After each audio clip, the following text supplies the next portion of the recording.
Alright, so I made it home. But like I say, it's imperative that we come together on a lot of things because push come to shove. Excuse me, guys. I'm always recording in the dark. Push come to shove. You know, we have to you have to understand that God made certain people for a reason, and He chose certain people for a reason, and we have to have divine order down here to make it. Like I say, even certain police laws and stuff like that, sometimes they suck for us. Some people hate it, but not all policemen are bad. Not all people working in the government are bad. There's still divine order, and where there's order, there's peace. And so we need that. We need that order because we have to understand that without that order, the entire earth will be in utter chaos, and war and famine and plague and destruction and even death will follow, and there'd be no life on earth without divine order. Still, even in the midst of the balance of things, the whole earth would just be on fire. It'd be just utterly destroyed. So, that order stands, and it's regardless if we believe it or we want to, even perceive it or not, or pay it any attention. It's the truth. And for me, I feel like I thank God that I have the wisdom and knowledge and understanding of it and the respect for it, even if I don't like it myself at times. And it's working, especially for our people. And we don't necessarily have to conform because God told us to stand out. He called us to, and a lot of us have higher callings for certain things, and so therefore we have to come out of our comfort zones at times. We have to come out of hiding at times and solitude, because even the Messiah did it. There were times where the disciples couldn't find him, but that was for a reason. Even Moses. But then there were times that he had to come down off that mount and preach the gospel or get mad at certain things so people could understand the power of God. And so it's not always about how we feel or who we feel like we are. Like my grand always taught me, it's the bigger picture. It's bigger than you. It's bigger than me. And then when you understand that, you understand what love is and the importance of it, and the importance of equality and acknowledging others than yourself. And that, to me, makes a true leader and someone deemed worthy. Hey, bunny rabbit. And these are the toughest rabbits I've ever seen. I mean, I ran into a wild wolf the other night, and the bunny rabbits was checking on me. And it was like two of them, and then another one came. It was like after a while, it was like four of them, and just sniffing around, just looking around, like, hey man, you're safe. What's wrong? And I think me and the wolf startled each other, and I scared them off. And I didn't really mean to, but we're one and the same, we're one and the same. But I want to encourage my people because we've reached a day and age of enlightenment, and to open your pineal gland, your third eye, is by choice. It's not always easy, but this path is not for the weak or the faint, or people that feel like it's all for show. Once you get into that shadow work and you get into that work where you're really trying to open up closets and doors that you've tried to hide even from God and yourself, that's when you're ready, because you're choosing healing over everything, you're choosing love over everything, and you're choosing it beyond yourself and how you feel and beyond your situation.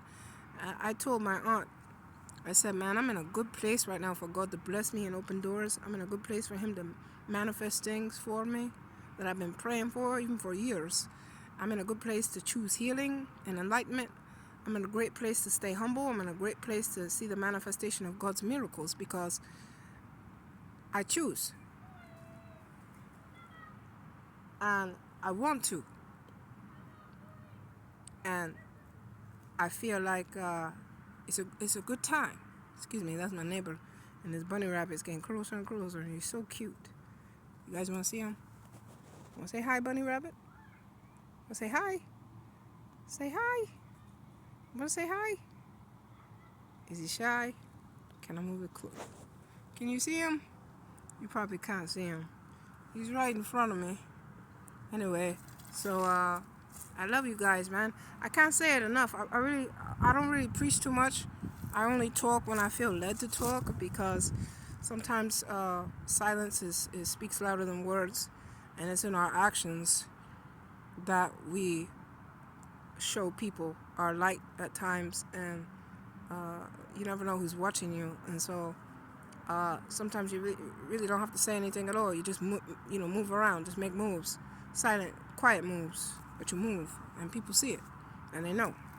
And so I don't always feel led to talk, but I feel led to talk tonight, and God bless whoever is willing to watch these videos and hear and understand and have the tongue and the ear and the mind of the learned, and God says, if you need wisdom, ask for it, or like my forefather King Solomon did. And God said, Solomon, what is it that you want more than anything? And he said, wisdom. And he said, because you didn't ask for everything, and because you just asked for wisdom, I'm going to give you everything plus.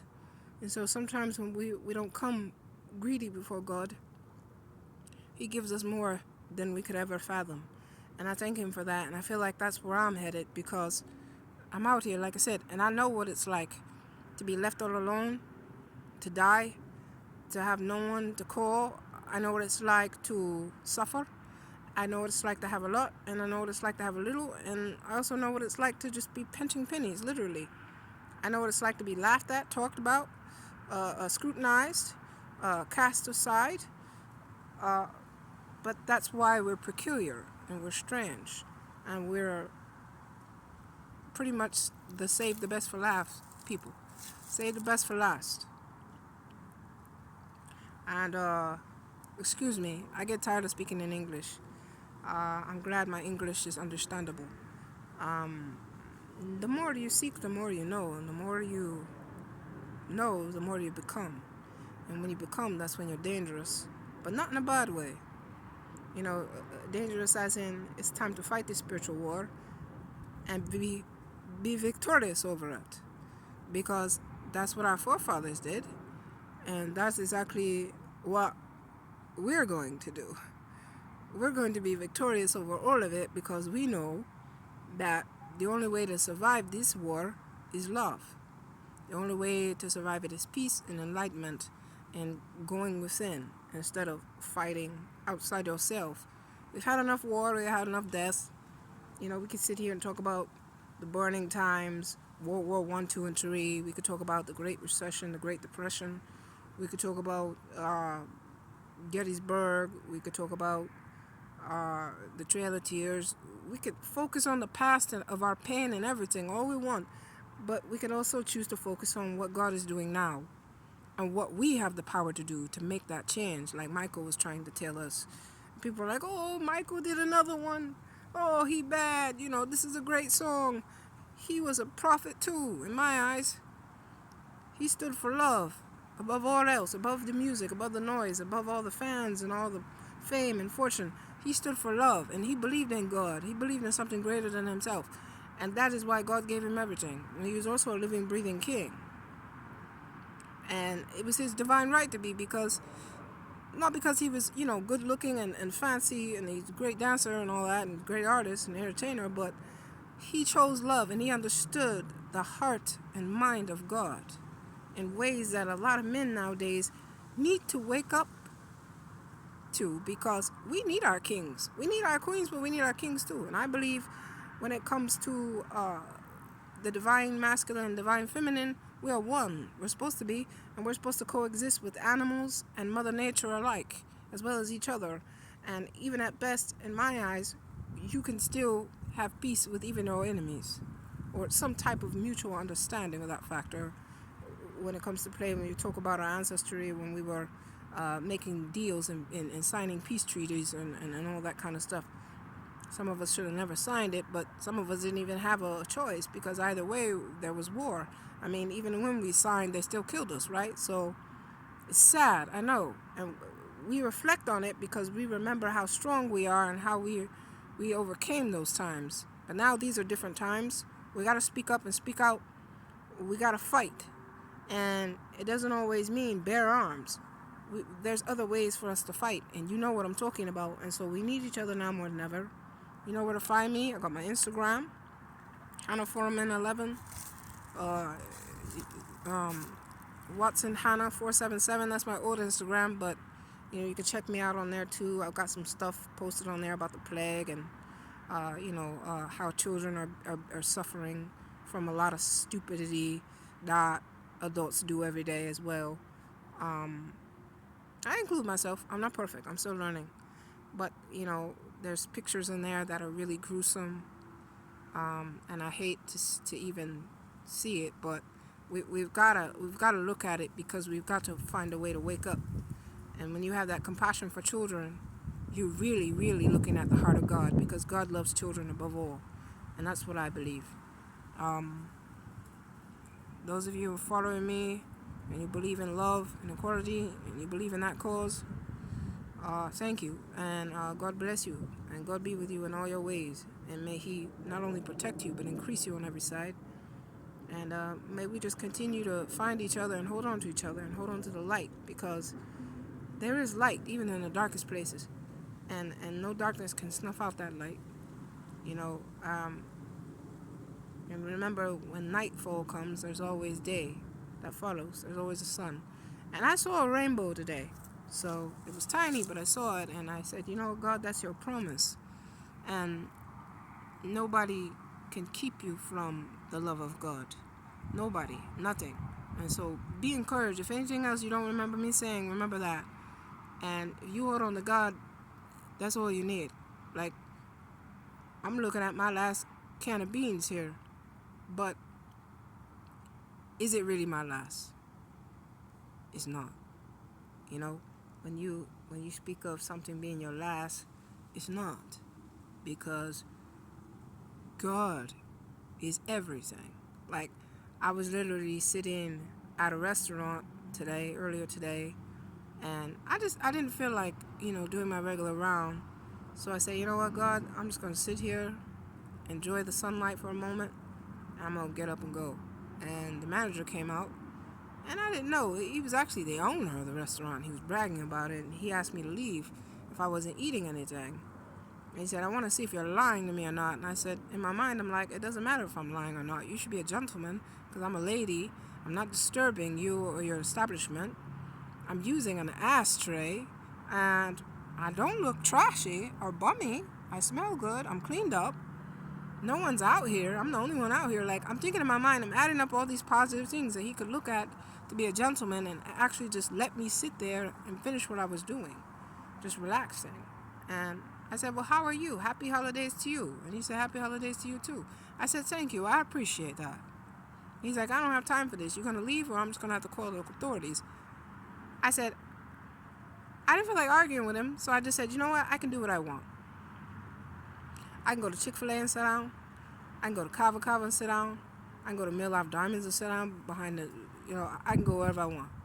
I said, in my mind, I'm like, in my heart, I'm like, if I mean peace, not war, I can go wherever I want. If I mean peace and not war, I can go wherever I want. Same thing with you.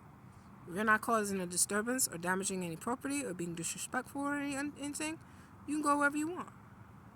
So I'm looking at this guy like, go ahead, do what you gotta do. I just got quiet.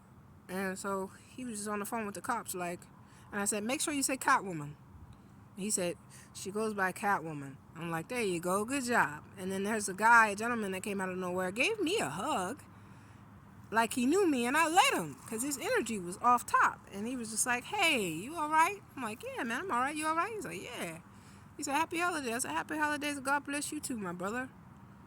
And he's like, do you know her? And he's like, no, I'm actually just meeting her. And he's like, huh. But he knew the owner, though, so he started talking to him. And I'm just sitting there just enjoying myself, like, you know what? Because I never go to any place fancy and sit down. I always go to some place real quiet and ducked off, or I'll go to my original spot. But I said, I'm going to go somewhere different tonight or today. But That's what you have to do. And it doesn't really matter about race. Race wars are over because this guy was melanated. So it's not about race wars anymore, guys. We just have to be able to speak up in a manner of respect, but also in a manner of humble authority, if you will. And I know it's strange, but once you get it, it's fun because it's like you're making that person look terrible because they could actually choose to be decent, but they choose not to for whatever reason. And so I sat there long enough to see a squirrel pop out of nowhere on the gate in front of me, and I started talking to him, and I said, "Hey man, Squirrely, what's going on?" And I said, this table, this marble table is Grimoire, it's Mother Nature. And I said, "Do you know that this restaurant that I'm sitting at is also Mother Nature?" I said, "Even the tobacco I'm smoking, it came from the earth. It came from God and Mother Earth." I said, "Everything is Mother Earth." "Hey, another bunny rabbit. What's going on, buddy?" I said, "Even their uniforms for work, even their cars that they're driving, Squirrely." I said, "You're more powerful than you know." I said, "If you're hungry, you can come over here and jump on this table and take their cheese if you want. You can jump on the rooftops of their cars and creep them out while they're getting in their cars. You can jump on their heads if you want." I said, "You're powerful, Squirrely. Don't let anybody bully you and make you feel like you gotta starve out here." I said, "If I had it to give, I'd throw it on the ground for you, Squirrely." You know, because the animal kingdom is suffering, man. They're hungry too. We hungry, they hungry too. Got a bunny rabbit over here, and I wish I had some carrots. I usually have baby carrots on me. But that's another thing that I respect about Israel and my people in Israel, because we're spread abroad. When I say my people, I'm not just talking about Israel, but I want to focus in on Israel because that's mainly where my blood is. And one thing we know about is food offerings, as well as burnt offerings. And so, and we know that food is sacred, not just the partaking of it, but who we share it with and why, and how we prepare it and why, and when at times as well. And especially who we sit and partake with, because we don't sit and eat with everybody, and we don't welcome everybody to our table. Even my forefather King Solomon, he was wise in that bit. He didn't offer everybody to sit at his table or partake in any of his portions of his food. And so that's how holy and sacred we are. And yes, it sounds like I'm bragging, but I'm not. I'm humble. I'm just saying that we're not poor, and it seems like I'm on my last, but this is a perfect time for God to intervene. And I thank you, Joel Osteen, because he keeps saying it, and I keep seeing him on Instagram. He keeps saying, if you're at your last, this is a perfect time for God to step in and work a miracle in your life. He said, if you're at your last, you're really not. And so it's so enlightening. I love you, Joel. God bless you in your ministry. You just never know, And like I say, I want to inspire. I live to serve. And at best, being a queen is such. Not a slave, but a servant to her people. Making sure her people never lack. Making sure I put forth the prayers. I put forth whatever I need to put forth beyond myself, with the strength that God gives me. And knowing it's bigger than myself. And knowing that I stand for my people regardless if I'm wearing a crown or a Simpson beanie. And regardless if I'm wearing a beautiful fancy dress or a hoodie. Regardless if I'm living in a palace or if I'm living out back. We have to be the part as opposed to look at. Anybody can get a makeover, but it starts within. And I want to awaken the divine feminine as well with these words, because we need each other. The sisterhood is important as well as a brotherhood. And speaking of, I want to encourage whoever is getting eloped. Marriage is, thank you, Holy Spirit. Marriage is highly acceptable. It's holy in God's eyes. And another thing, we don't elope with everybody. That's another thing that I'm proud to come from. A holy and sacred people that understand that not just names and landmarks and places and cities and towns and even things that we touch and stuff that we say and things that we wear, where we go, what we do, it's all sacred. It's important to God. And when we read the Holy Scriptures, we understand, God is so particular with every detail of who we are and what we do and where we go and who we marry and our children and the names and everything. And so we have to get back to that sacredity and that knowledge and understanding, that wisdom and knowing who we are and where we come from and how powerful we are and how important we are, and stop worrying about, things that are in the flesh realm. We need to start getting back to the things of the spirit, because where the spirit is, that's where God is, because everything manifests in the spirit first, and we know that. And we know that God isn't just going to hand us everything we ask for, especially if we're not ready for it. We have to humble ourselves before Him. And that's why my natives, we know how to contact Great Spirit, and He knows how to respond, because we keep ourselves in alignment. We keep ourselves in that divine order. And that divine order is everything. And without it, we're doomed. All of us. In my personal opinion, without love, we're all going to die. And I always tell everybody this: we all need clean water, we all need fruits and vegetables, we all need clean air. Without those 3 basic essentials, regardless if you have a house or not to live in, we're all going to die. And so to get back to God and to get back to love is crucial. And then to get back to Mother Nature, that's also crucial, because God cannot be separate from His creation. This is his Grand Picasso. How can people say it's witchcraft or it's evil or it's not God? It is. All of it is, because He owns it all. Even if we try to say we paid for it, He made it, and before you built whatever you built and had the currency to do so, to own it, it was trees. It was land, and it's all His. And so once you get to that knowledge and factor, hey, a man is asking me for coffee. He's been up all night. It's cold out here. I got $1 to spare. Or hey, this woman, I've been seeing her out here. I got a little business plaza, or I got a little something over here she can sleep in. I'm pretty sure she's got some kind of hidden talent or something she can do to, eventually come up with some kind of rent payment, or to show her gratitude. Maybe she'll clean up a little bit. Maybe even do a little gardening or mowing of the lawn, picking up the leaves. I don't know. There's always something you can do to offer someone some help, to show love and kindness and compassion. And it doesn't always have to do with money. People can show their gratitude through all kinds of work. All kinds of things that they can do. Help you paint, or help you clean, or, you could even give them a small stipend for that. Whatever you can. $20 a day, $50 a week, $100 a week, whatever, And so I'm looking at this cart, and whoever thought it was funny to do what they did, I'm laughing in my mind, because I'm like, I don't mean to be conceited, but at best you can't afford la basit. I mean, in ancient times, the loo that I used was overlaid with gold. Okay? And the loo alone costs way more than your entire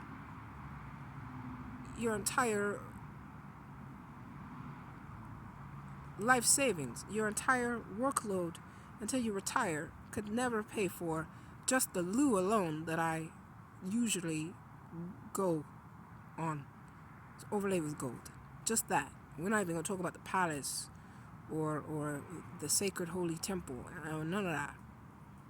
And so when I think about what my heritage, my lineage, and someone wants to laugh at me and throw quarters at me out their car window, I say, God bless you too, and you have a nice day, because it's a fine line between being treated like trash and knowing that you're not trash.